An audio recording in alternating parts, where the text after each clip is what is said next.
What's up everybody, 24/7 Bricks here, welcome back to a brand new video. Today's video, I'm going to be continuing the Mini Moc series. This is Season 3, Episode 2. If you guys do like this video, please subscribe and let's get into it. So real quick, I'm going to do a quick build discussion telling you guys all the different pieces that I'm going to be using. Now in this video, I'm going to be using tons of different pieces, but to start off with, I'm going to be using the dark grey. Now I have an idea for some sort of tree that I'm going to be using out of this colour brick. But to contrast it, I want to do some rocks as well, and I have an idea of going back to one of my other videos, and I'm going to be using the light grey, so hopefully these contrast quite nicely in any way. And to follow this, I'm going to be using the favourite of all my pieces and all my colours, is this wedge dark sand green piece, and I'm going to be contrasting it with the dark green piece. And I love using those two colours, they really contrast quite nicely. Now moving on to the plants, I'm going to be using the dark red maroon tree piece, and I have an idea in mind with the trees, and I'm going to be using this pinky purpley magenta leaf to contrast it, and I think they'll go quite nicely. Following this, I'm going to be using the same color but in a palm leaf tree. I don't know how to explain it, but following this, I'm going to be using some pink flowers, and I'm going to be using some neon pink seaweed. I don't know what I'm going to do with this, but I kind of want to use it. And I'm also going to be using the pink trans flower, the magenta leaf, as well as this. I've got a couple of glow in the dark pieces, and I'm going to be using them. Hopefully this will turn out quite cool with what I'm planning on doing. Let's hop straight into the time lapse and see how we get on.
And this is us done.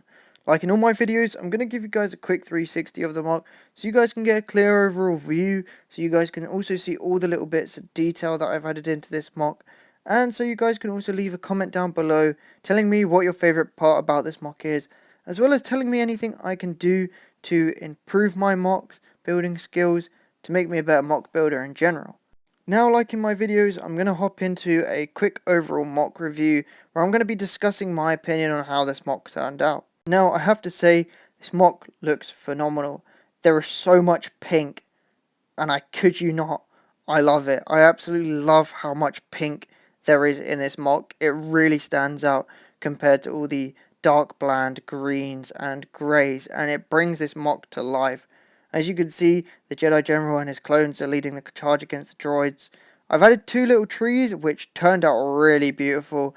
I used the hinge pieces to get the little angles, as well as to be able to manipulate it to get the desired look, and then all you really have to do is add a couple pieces on it to make it a little bit more chunky. As you can also see, I added a couple chains around the tree. Now I feel like this brings the tree to life, and it also covers up any gaps or pieces that you don't really want to be seeing on the tree. I think it turned out really nicely. I also added some flowers in the chains as well, just to give it a little bit more colour, as well as just to make it look a little bit more nicer. As you can also see, I added a natural sort of trench going straight through the Moc, and I think it looks quite nice. Another thing that I really like about this Moc is the use of the plants. The glow in the dark plants are actually so cool when it's actually dark. Here's a quick little clip of it, and with the addition of the blue light, this just looks amazing. It looks so cool, and I cannot get over how cool this picture looks. But anyway guys, thank you so much for watching. If you do find yourself coming back to this channel, please like, share and subscribe if you do want to see more. Also, please leave your suggestions down below of anything that I should do, and I'll catch you in the next video.